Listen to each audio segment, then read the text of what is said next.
On Zocdoc, finding the doctor that's right for you is seamless. The quality care you need is just a few taps away in the Zocdoc app. Zocdoc is the only free app that lets you find and book doctors who are patient-reviewed, take your insurance, and are available when you need them. Go to Zocdoc.com/something and download the Zocdoc app for free. That's ZocDoc.com/something. Zocdoc.com/something.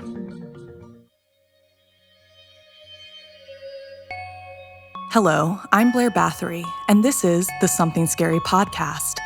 Thank you so much for being here, whether this is your first time or you're one of the brave souls who join us every week. Welcome. They say youth is wasted on the young. As a teen, you have all the energy and potential to be, do, and have whatever you can dream. But when dealing with school, college applications, social media followers, and dating, being a teenager can be a nightmare. Particularly when you add in supernatural threats and anyone who might want to do you harm. Adulting will be easy if you can make it through high school alive, that is. First, a deadly rivalry, followed by twisted games, then serendipity or karma. Finally, in our featured story, a babysitter killer. So, wanna hear something scary? Tortured teens. We all feel the societal pressure to be the best, but is it worth dying for? Like in this story by our featured writer, Kaitlin Reilly. The pressure of high school can be deadly, and it certainly was for Jen and Diane, who had been academic rivals since kindergarten. The competition only got more fierce in senior year. Jen was desperate to be valedictorian, but Diane was always just a smidge ahead of her. Jen would sometimes dream of pushing Diane off a building or hitting her with her car. Anything to knock her off competition. Not like she would ever do that, of course. And anyway, even if Jen wanted to, she didn't have a car to hit Diane with. Diane was the rich girl who drove a shiny new BMW, while Jen took the bus and worked at a fast food restaurant to save up for college. Meanwhile, Diane was always displaying her pricey purses and jewelry and loved strutting the hallways in her fancy boots, which would make a very loud clack sound as she walked. That sound drove Jen nuts, mostly because it reminded Jen that Diane was nearby. One day, Jen noticed Diane showing off her new designer bag that was a gift from her father for getting straight A's. Jen decided she had enough of her nemesis, getting everything she wanted. It just wasn't fair anymore. And so Jen did a not-so-great thing. She swiped the purse from Diane's gym locker. She didn't plan on keeping it. It was only to take Diane down a few pegs. Jen stashed the purse inside one of the toilet tanks in a broken stall and smiled smugly, thinking how freaked out Diane would be to not have her precious designer toy. Unfortunately, what Jen didn't realize was Diane had a terrible case of asthma and an emergency secret inhaler stashed in her purse. While clapping chalkboard erasers for her teacher, such a teacher's pet, Jen would say, Diane started choking on the dust. She sputtered and coughed until eventually she couldn't get any air out at all. As Diane's face went from red to blue to white, the blood vessels in her eyes popped. In horror, Jen watched as Diane fell to the floor. She was dead. Riddled with guilt, Jen couldn't believe her seemingly harmless prank caused something so awful to happen to her frenemy until she learned from her teacher that she was officially valedictorian of her class. That really softened the blow for Jen. One day, Jen was writing her valedictorian speech in an empty classroom. As she was musing on her academic achievements and how far she had come, she was interrupted by a noise she had not heard for months. That clacking. It sounded just like someone was walking down the hallway in thick-soled boots, but not just any boots, Diane's boots. Jen checked the hallway, but it was empty. But the sound just got louder, like the footsteps were getting closer and closer to Jen. And then they abruptly stopped. Jen tried to shake what she was hearing. She went back to writing her speech, but when she looked down, her words were not there anymore. Instead, it was just a sentence, written over and over again. I killed Diane. I killed Diane. I killed Diane. Jen threw her pencil across the room, panicked. Was she going mad? She did feel feverish. Jen decided to go to the bathroom to splash some water on her face and calm down. But when she turned on the faucet to pour water into her hands, thick, dark red liquid poured out into the sink. And when she looked up, Diane's face was staring at her, right in the mirror. Except Diane's face wasn't how Jen remembered it. It was the face of a decaying corpse. You don't deserve to be valedictorian, Diane hissed at Jen. You're a monster. I know where you stashed the bag, Diane said with a laugh. They're all going to find out it was you. Jen, terrified, backed away from the sink, which was now overflowing with that red liquid, causing puddles of it to pool on the floor. Jen tried to run away, but in her haste, she slipped. Her head hit the tile floor with a sickening crack. Later that night, the school janitor found Jen, shivering on the ground in a pool of water. She was clutching that purse, the one that she hid from Diane. There was no blood in the sink, and Jen's valedictorian speech was full of her academic achievements. Nothing about her killing Diane. Jen's parents took her to a psych ward, who said that she was suffering from extreme anxiety due to all the pressure she had put on herself over the years. The death of her academic competitor was just the thing that pushed her over the edge. Jen was relieved for the diagnosis. She even appreciated the time off from school. After all, she was striving so hard to be the best that it made her see ghosts. Well, maybe she was really working just too hard. Jen went to sleep that night, determined to turn over a new leaf. Her life would no longer be about being the best. She would find out who she was outside of being the school valedictorian. Except, in the middle of the night, Jen woke up to a sound. It was that very same clacking. Was Jen just imagining the sound, like the doctor said? Was her brain playing tricks on her? Or was that hospital doorknob really turning? Jen dove under the covers, hoping and praying it was just a dream, or a hallucination, or anything that she feared it really was, the specter of her old rival. She felt a deathly cold hand press itself against her cheek. Then she felt a cold breath in her ear. Oh, Jen, you didn't think I'd ever really leave you, did you? Who is your rival? Is it all in good fun? Or do you ever fear your life might be in danger? There's nothing worse than going to a doctor's appointment, expecting to be the center of attention, and then your doctor seems like they have better things to do and better places to be. On Zocdoc, finding the doctor that's right for you is seamless. The quality care you need is just a few taps away in the Zocdoc app.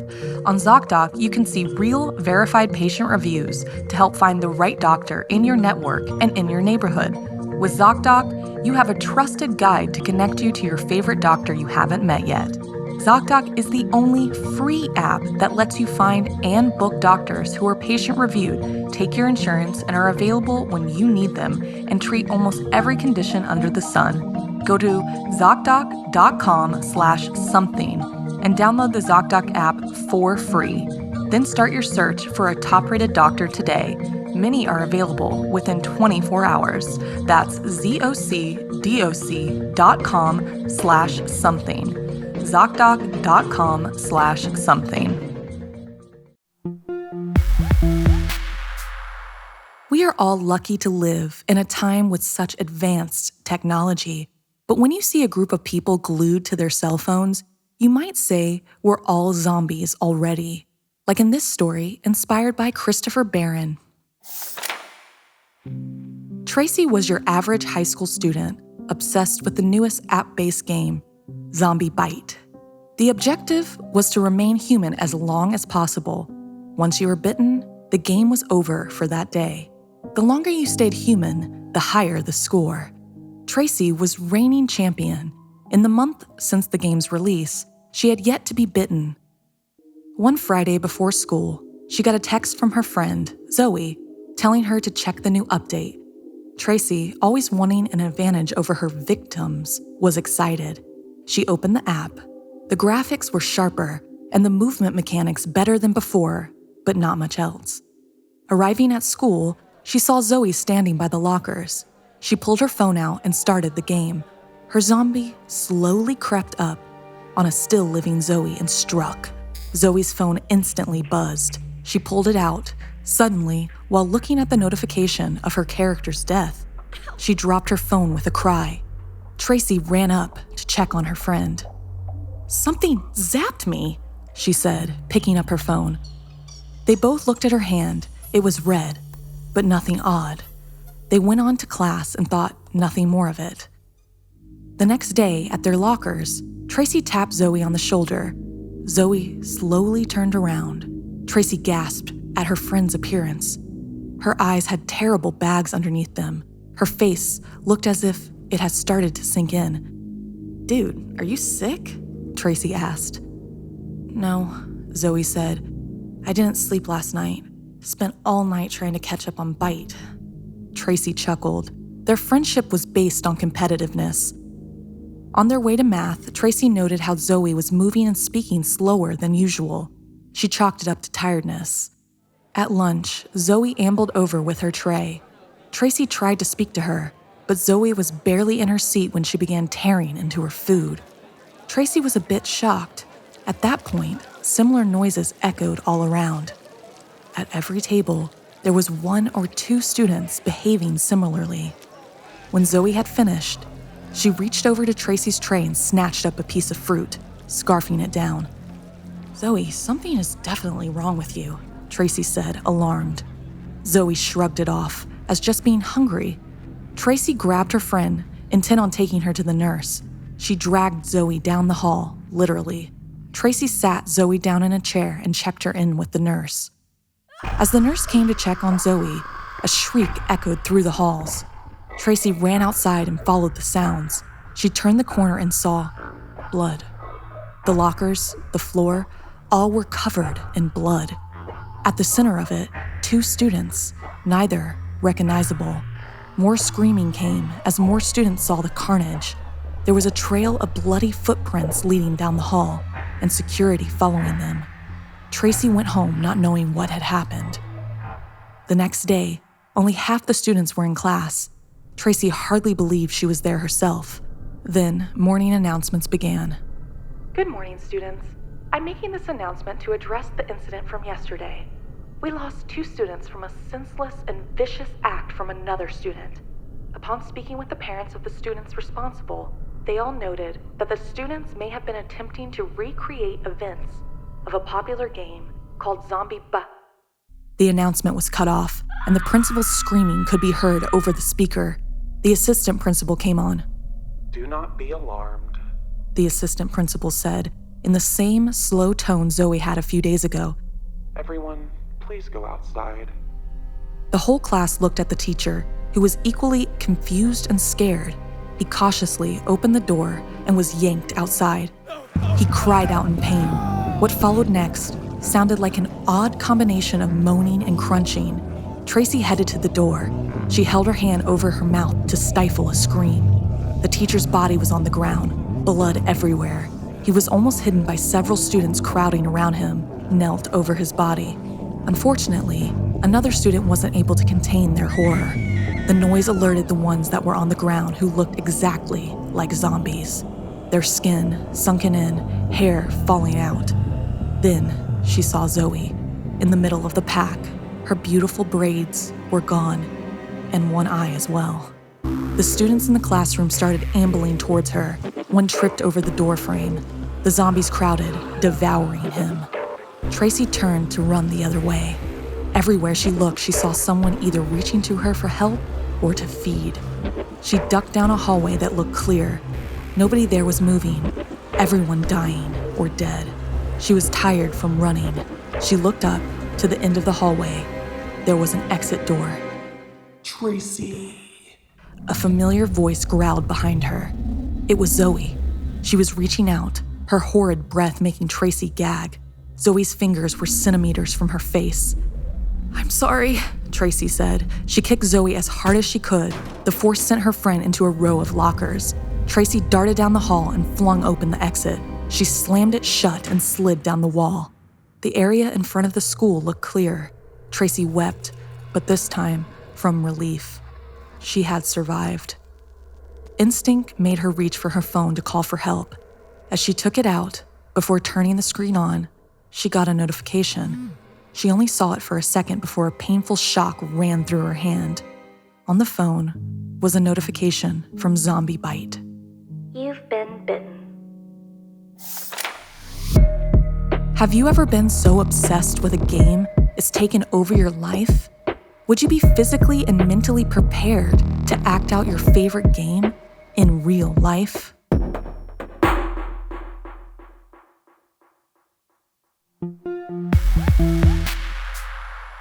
What we put into the universe comes back tenfold, so we better hope it's what we really want, or we could suffer the consequences forever. Like in this story, written by Janine Pipe. Erin was mad. She was absolutely sick of never being picked for the things she believed she was entirely qualified for, or even entitled to. She was a senior, had to put in the time on yearbook, dedicated hours to the school newspaper, and yet when the pivotal roles were allocated or awards handed out, she never got a look in. And today took the cake. She had been on the paper since she was a sophomore. She had turned in a report every week without fail, never missing a deadline. And yet, Tracy Turner, a junior no less, had gotten the editor post Erin had been coveting since freshman year. It had been the last chance for her to add something extra special to her college transcript. And someone not even applying for another year had swooped in and taken it from her. So now Erin sat in study hall, seething. Maybe because she was seeing red, her memory was suddenly jogged when her former BFF Paige walked by. When she and Paige were in elementary school, if someone got the best snack or was picked to jump rope before them, they would play the dead game. It was silly and harmless. Basically, they'd gleefully describe how that person would die. Told off for chatting in homeroom, Miss Power was going to get run over by the school bus. Not invited to Addison's skating party? Too bad the birthday girl fell off and broke her neck on the ice. They made lists of people who had done them wrong and always started the game with the same words. You are invited to the dead game.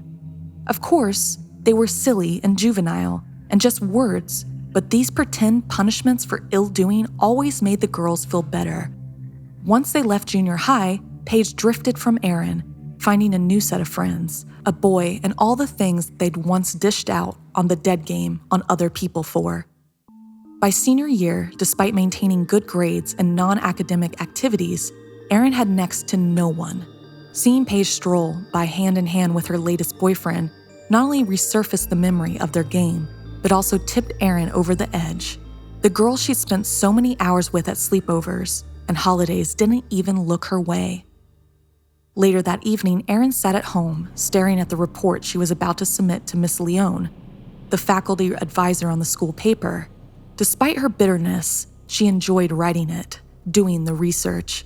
But now, as her hand hovered over send, she felt the resentment building.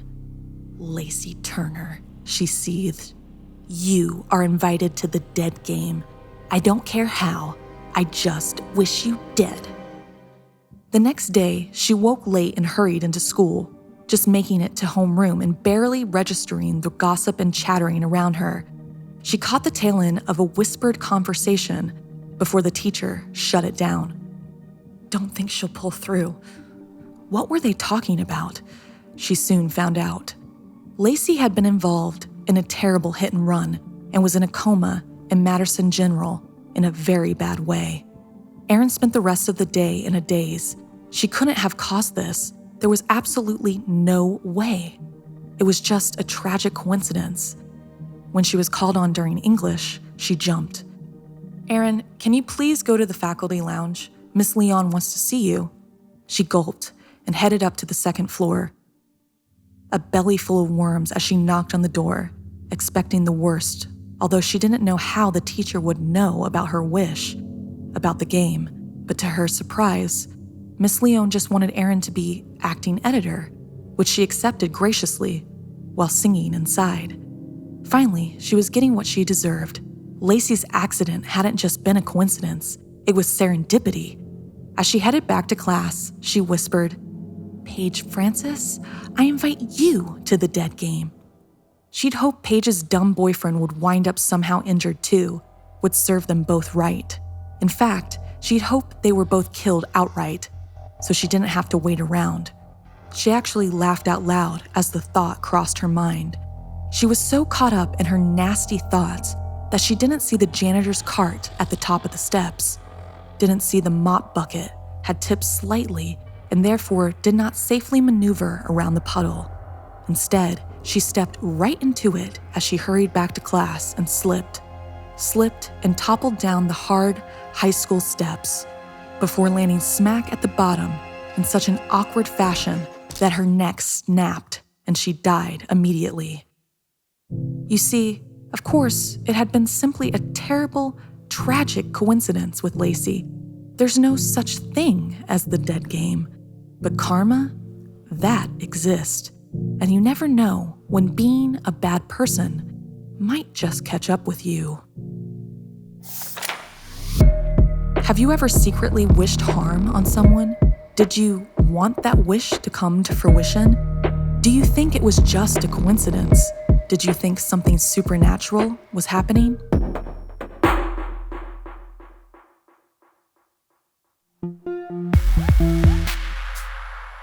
In her final story, join my co-host Steffany as she tells the tale of a babysitter in trouble and is now animated over on our YouTube channel. How can a babysitter really protect the children in their care if they can't even really protect themselves? Jenna's part-time babysitting gig started as soon as the school bell rang. And although the job had not been exactly planned, Jenna loved watching soccer with all the kids.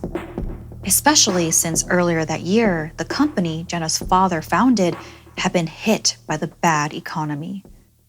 He had to let go of most of his employees, including his longtime friend. Due to the financial hardships, Jenna babysat Kyle as part of her efforts to help out and not be a burden. While Kyle played with her friends, Jenna took her eyes off him to check her phone. As she took off her hoodie to get more comfortable, she noticed that there were a couple of text messages from her friends and one from Sergio, the guy who had asked her to prom. She hadn't said yes yet, but she was leaning towards it. She was about to respond to him when another text came in from an unknown number. It read, "Nice red tank, Jenna." She laughed, thinking it was a friend playing a prank, but then she realized no one saw her red tank at school. She had kept her hoodie on all day. Whoever was texting was there with her. This made her so uneasy, and she started to think to herself, "Wait, Kyle." She looked over at him, still playing. He probably texted her while she wasn't looking. She texted him back, "Ha ha," scoffing at him on the outside. But panic set in after his phone dinged from his backpack. Wait, it's not Kyle? She scanned the park for anyone she knew or anyone who looked suspicious. There were so many unfamiliar faces. Anyone could be a danger. There was no doubt that someone was watching her. In a hurry, she gathered up all of Kyle's belongings and pulled him off the field. He began dragging his feet, whining that he did not want to leave, but Jenna managed to get him to pick up the pace alongside her. He started to shout that it wasn't fair. They had a decent walk ahead of them, so Jenna didn't want to scare him. She needed to keep him safe. Thinking quickly, she told him if they raced and he beat her home, he could have ice cream for dinner, and with that, Kyle took off. Jenna ran behind him, eyeing every stranger they passed. When they got home, she locked the door and finally took a breath. As promised, she gave Kyle ice cream. They played a little, and then it was bedtime. Waiting for Kyle's parents to return, her phone buzzed again. It was the same unknown number. Reluctantly, she opened the message. It was a picture of Kyle in bed, sleeping. "Oh my God," she said. She immediately dialed 911, flying up the stairs to Kyle's room. She burst through the door and Kyle was gone. "No!" she screamed. Her back was touched by a hand, and she screamed at the top of her lungs and spun around. It was Kyle. He was walking back from the bathroom and scared her. Moments later, the police arrived. An officer took their statements, but the conclusion was it was a teen prank. With no other evidence or motive, they told Jenna to call them if she had any more trouble. But at that moment, they could do nothing. The days that followed, Jenna could hardly sleep or eat. She didn't want to sit with her friends at lunch, and everyone had become a suspect. She even accused Sergio of being her stalker because she hadn't agreed to go to prom. She should have been picking up Kyle from the park when the bell rang, but she couldn't do the babysitting job she was so perfect at. Afterwards, it was straight to home. Her eyes darted all over the place, always on alert. Her parents tried to get her to come out of her room to relax, but she refused, locking her bedroom door. One night while her parents were out, Jenna's phone rang. As Jenna had cut off all her friends, all she could do was get closer to finding out who was taunting her. She looked, and there it was, incoming call, unknown number. "Oh, not again," Jenna whispered. She picked up. There was heavy breathing before a deep voice taunted. What's your favorite scary movie? Suddenly, there was a loud bang on the front door. Although she was probably safe in her room, she had enough of feeling helpless. Whoever this was had already taken everything from her. She went downstairs and inched towards the door, heart pounding in anticipation, only to find her father's longtime friend. Of course, she opened the door. She'd known the man for years. He flashed an uncharacteristic, creepy grin, then lunged at her. That's when two police officers leapt out of nowhere and tackled him to the ground. Jenna was shocked and confused. They'd been following him ever since her first 911 call. They were waiting for him to slip up. His phone carried photos of Jenna and Kyle. He believed Jenna's father had ruined his life, so he was trying to ruin theirs. Later that night, Jenna went to bed thinking she could finally relax. As she drifted off, her phone rang. Sleepily, she answered, and heavy breathing followed by a deep voice. What's your favorite scary movie, Jenna? You still haven't answered.